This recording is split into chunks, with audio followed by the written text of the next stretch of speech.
અને એનો રસાસ્વાદ તો કોણ કરે છે? ભગવાનના ભક્તો કરે છે. સંત જલારામ બાપાએ કેવું નામ લીધું રામનું. જ્યારે રામ બોલતા હશે ને ત્યારે બાપાના હૃદયમાં જે ભાવના હશે ને એ તો બાપા જાણે, આપણે કેમ સમજી શકીએ? ભક્તના હૃદયના ભાવને તો ભગવાન જાણે, અને કાં તો એ ભક્ત જાણી શકે.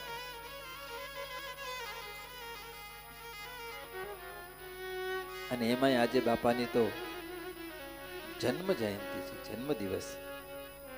ભાગવતનો અર્થ શું થાય?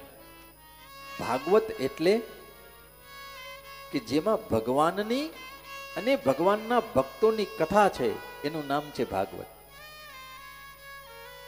અને ભક્તમાલ તો ત્યાં સુધી કહે છે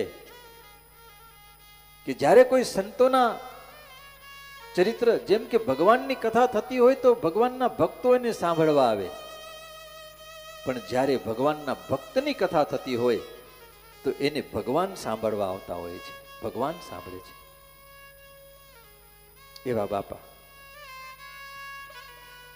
ए राम नाम में लीन है और देखात सब में राम है, ताके पद वंदन करूं है तो जोगी जलाराम, ताके पद वंदन करूं, वंदन करूं, हरे रे तो जोगी जलाराम.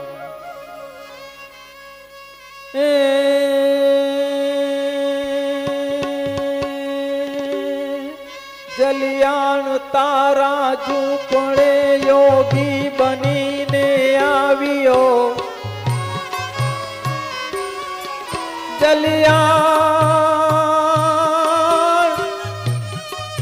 जलियाण तारा झूपड़े जोगी बनीने आवियो, वीरबाई मांगी दान मां इन तपस्वी ने त्यागियो.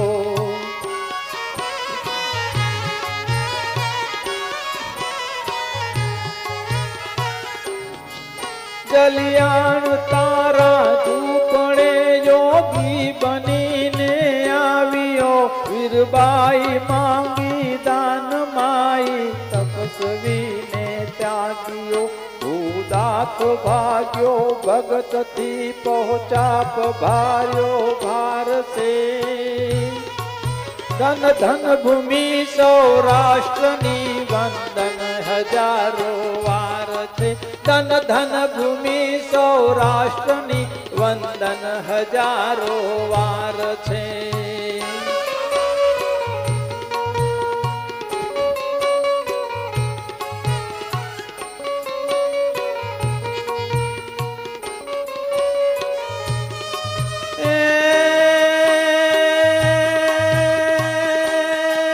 रघुकुल भूषण रामनु गादी तणु मूरत हसे,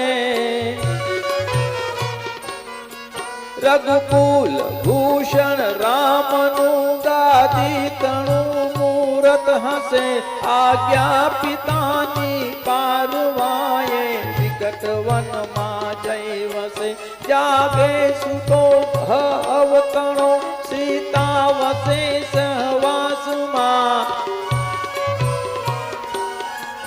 मारा देशनी अवियारी रमणी अमर छे इतिहास मां,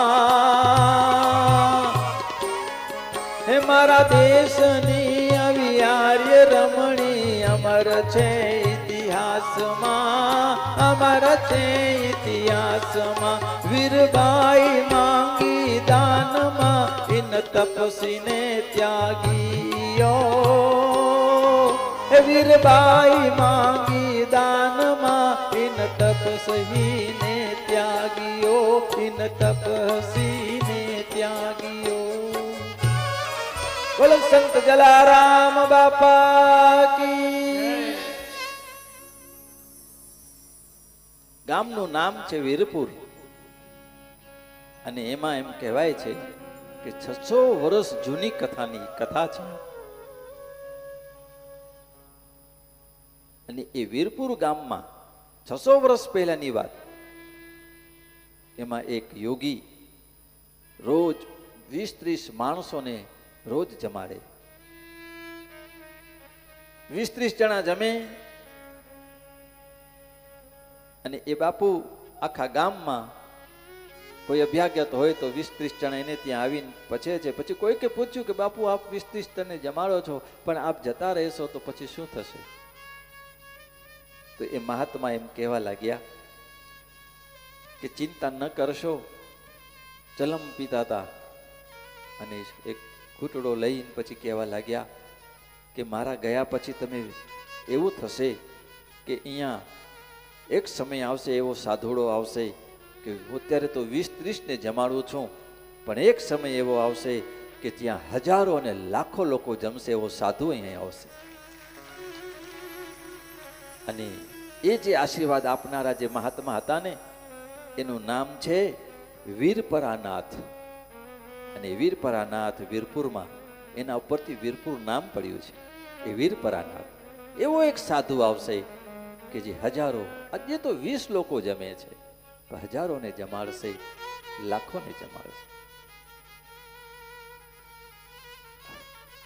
બોલો સંત જલારામ બાપા કી.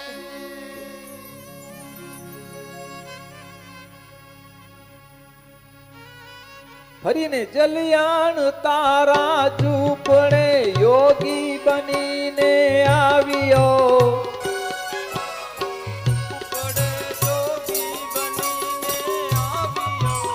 અને એને એટલે જમાડશે, પુનઃ એનો પુનઃજન્મ થશે. અને એ જલારામ બાપાની કથા એમ કહેવાય કે ચોટીલાની બાજુમાં એક મહેરિયા ગામ છે. અને મહેરિયા ગામમાં આપા ઝાલા નામના એક સંત રહેતા હતા.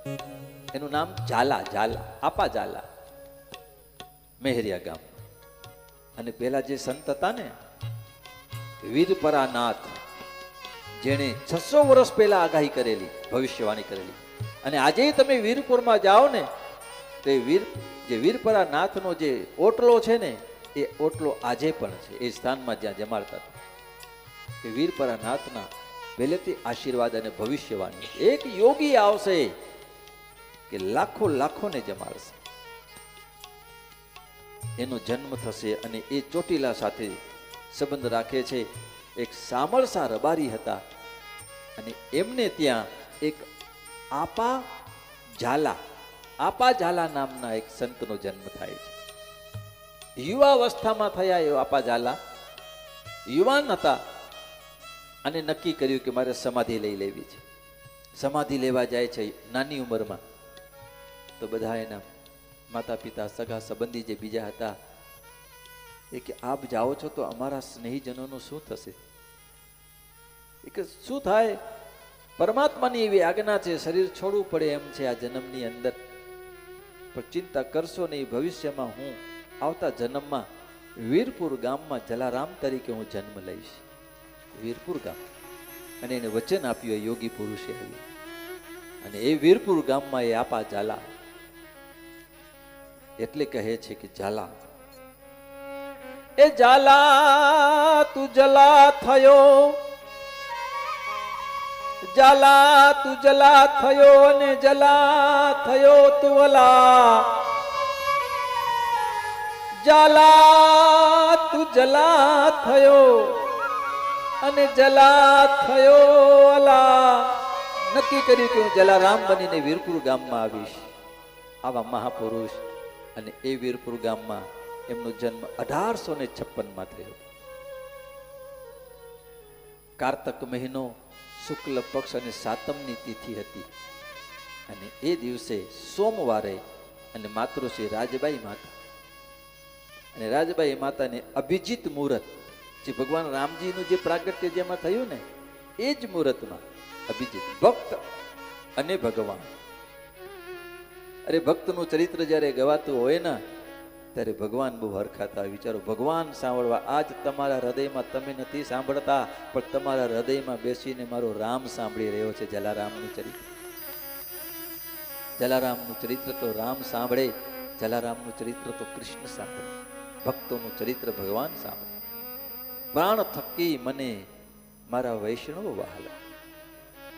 ભગવાન કહે મારો પ્રાણ જેટલો મને વહાલો છે ને એનાથી પણ વધારે મને મારા ભક્તો વહાલા છે. અને એમણે જે લીલા કરી જલારામ બાપા, વાલજીભાઈ જે બે ભાઈ હતા પ્રધાન ઠક્કર, અને પછી બાપાનું તો ચરિત્ર તમે જુઓ. પણ ગુરુદેવનો મહિમા તો જલારામ બાપાએ પણ નિભાવી દીધો.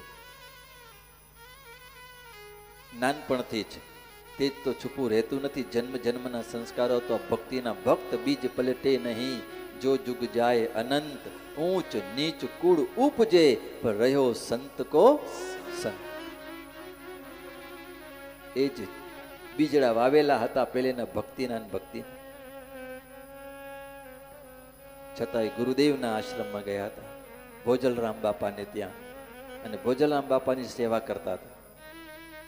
પછી એમની જ્યારે ભક્તિ પરિપક્વ જોઈ, ભોજલરામ બાપાની પરીક્ષા, ગુરુદેવની પરીક્ષામાંથી જ્યારે પાસ થઈ ગયા કે ઠંડી કડકડતી શિયાળાની રાતમાં નદીમાં તેઓ બાપા રાતવાસો કરે છે ગુરુદેવના વાક્ય ઉપરથી. પછી જ્યારે ગુરુદેવને ખબર પડી કે આણે મારા વાક્યનો આવું અર્થઘટન કર્યું, ગુરુના વાક્યને સિદ્ધ કરી બતાવ્યું, ત્યારે ગુરુદેવે આશીર્વાદ આપ્યા કે જલા, હવે તારે અહીં રહેવાની જરૂર નથી ભાઈ. હવે તો તું જા વીરપુરમાં અને બસ સાધુઓની સેવા કરજે, અભ્યાગતોની સેવા કરજે અને અન્ન ખવડાવજે. તને તારું જીવન એવું છે જલા કે આખું જગત રામને શોધવા જાય છે, છતાંય રામ જડતો નથી. પણ તારા જીવનમાં તને રામને શોધવા નહીં જવું પડે, પણ રામ શોધતો શોધતો તારી મઢી ઉપર આવશે, તારી આંગણે આવશે. તને શોધતો શોધતો રામ આવશે. તો ભગવાનને, જલા બાપાને જવું ન પડ્યું, પણ ભગવાન શોધતા શોધતા એને આંગણે આવ્યા છે. અને પછી જે આ લેખ લગાડ્યો એમણે, આવું બાપાને આપણે યાદ કરીએ. પછી હિંડોળે મારા જલિયાણ ઝૂલે, હિંડોળે મારા જલિયાણ ઝૂલે, હૈયાને હિંડોળે મારા જલિયાણ ઝૂલે, હૈયાને હિંડોળે મારા જલિયાણ ઝૂલે. સત્સંગ શરણાયું વગાડી વાલીડે અમને સુતા જગાડ્યા, હૈયાને હિંડોળે મારા જલિયાણ ઝૂલે, હૈયાને હિંડોળે મારા જલિયાણ ઝૂલે. અયોધ્યાથી રઘુવીર દાસજી નામના સંત આવ્યા હતા, દ્વારિકાની યાત્રા કરવા જતા હતા. અયોધ્યાથી રઘુવીર દાસ નામના સંત, અને રસ્તામાં વીરપુર આવ્યું. કોઈને પૂછ્યું, ભાઈ કોઈ ભગતનું ઘર? પ્રધાન ઠક્કરને જ્યાં ગયા. પિતાજી, આ કુળના સંસ્કાર હોય છે ને, પિતા પણ ભક્ત હૃદયના છે. દુકાન ચલાવતા હતા, વેપાર ધંધો કરતા હતા, પણ હૃદય ભક્તનું. એ રાજબાઈમાં ભક્તિના સંસ્કારથી ભરેલા. અને 20 સાધુઓને લઈને રઘુવીર દાસજી એમને આંગણે ગયા. ભોજનની વ્યવસ્થા થઈ અને કહ્યું, માં તારો કોઈ દીકરો? ત્યારે એમના જે મોટા પુત્ર હતા બોગાભાઈ, એમણે વંદન કર્યા કે માં તારો આ દીકરો તો સામાન્ય થશે, પણ જ્યાં માં મારા આશીર્વાદ છે, આના પછી જે તારો પુત્ર થશે ને એનું નામ પણ જો જગતમાં કોઈ લેશે તો એનું કલ્યાણ થઈ જશે. અને રસોડાની અંદર તમે જાઓ, આજે તમારા રસોડાની અંદર જો બહુ જ ક્યારે જલારામ બાપાનું નામ લ્યો, પિન્ટુભાઈ, આપણા રસોડાની અંદર જલારામ બાપા બેઠા છે. અને જ્યાં બાપા બેઠા હોય, અને એ ગામમાં જામનગરની બાજુમાં જ્યારે રવિદાસ ભાણ સંપ્રદાયના સંતો ભેગા થયા હતા, તે સમયે જલારામ બાપા પણ સમકાલીન સંત હતા. સંતોનો જે મેળાવડો થયો હતો એમાં જલારામ બાપા પણ ત્યાં એ સંતોના મેળામાં ગયા હતા. એ દ્વારકા ને જામનગરની વચ્ચેનું ગામ.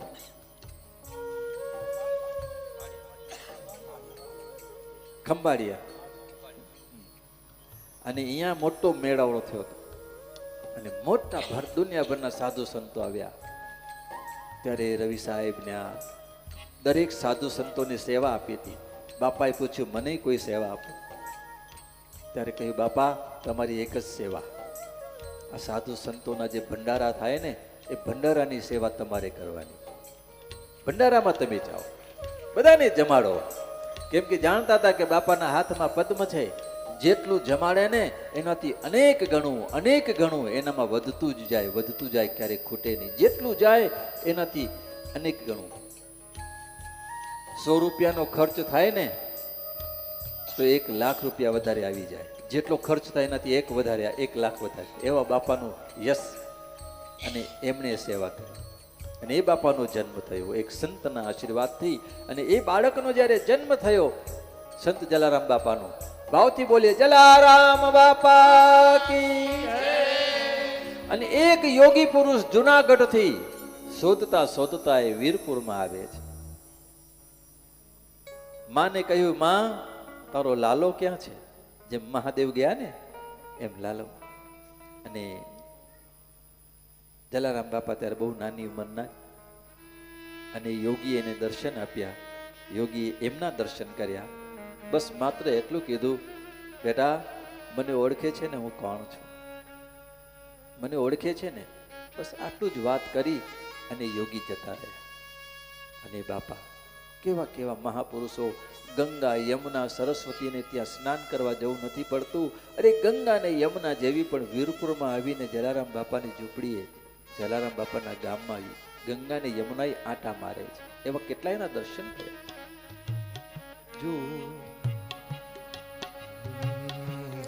ગંગા ને યમુનાજીએ પગલા પાડીને, ગંગા ને યમુનાજીએ પગલા પાડી. એક મહાત્મા કહેતા ને કે મારે ગંગા યમુનામાં સ્નાન કરવા જવું છે. બાપાએ કીધું ક્યાંય જવું નથી, અહીંયા બેઠા રહ્યો. અને જોયું ગંગા યમુનાના દર્શન કર્યા હતા. રાત્રિના સમય પૂછ્યું, કોણ આવ્યું આમાં? આ જળ ક્યાંથી આવ્યું? કે કોઈક 2 બહેનો આવી હતી, જળ નાખી ગઈ. બહેનો નહોતી, એ ગંગા ને યમુના આવીને જળ મૂકી ગયા છે. ગંગા ને યમુનાજીએ પગલા પાડીને, ગંગા ને યમુનાજીએ પગલા પાડીને, વીરપુરમાં પાવન જળ પધરાવ્યા વાલીડે સુતા જગાડ્યા.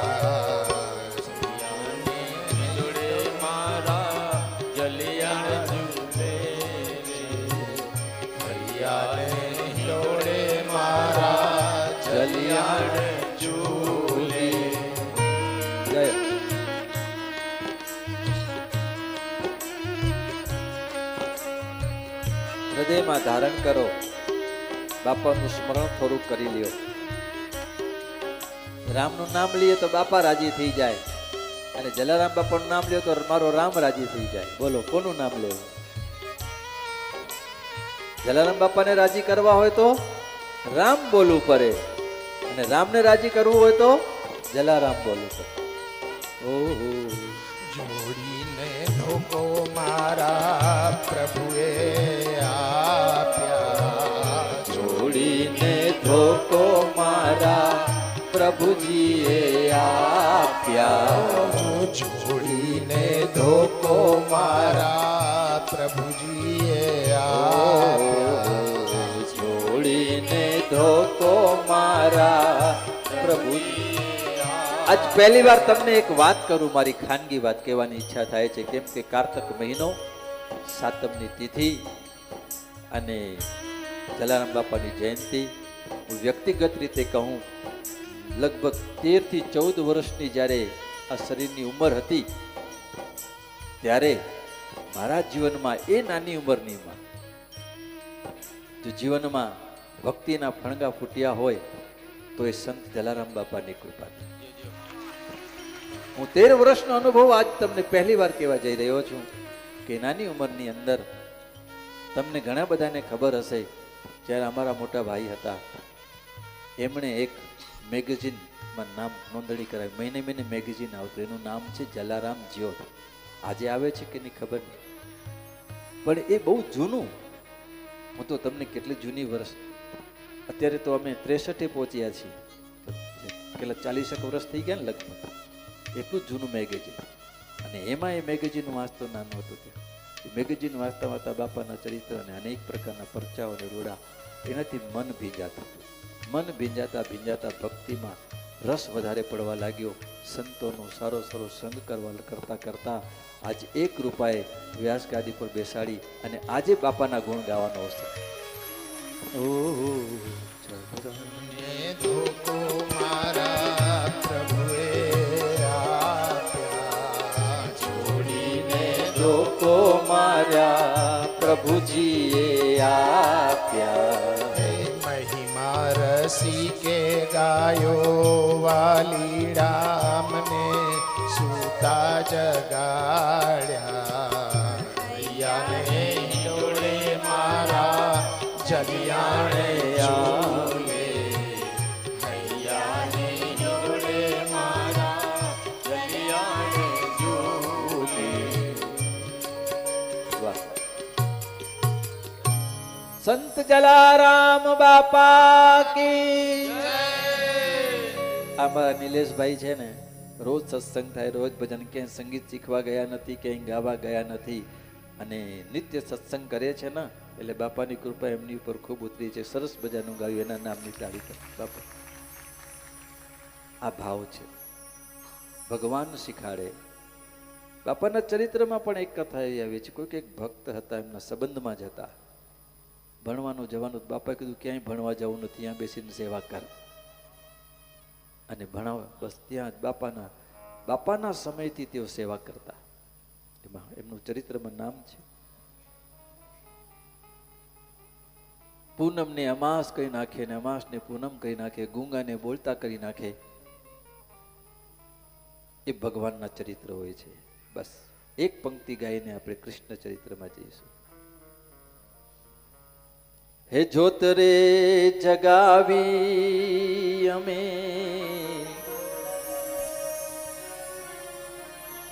એક જ પંક્તિ. જ્યોત રે જગાવી અમે,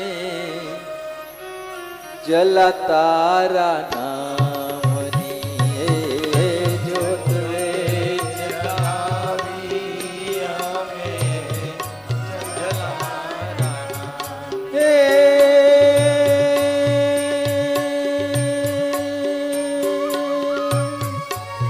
જલા તારા નામની રે, વીરપુર ધામની રે, ઉતરે જગાવી અમે, જલા તારા નામની રે, ઉતરે જગાવી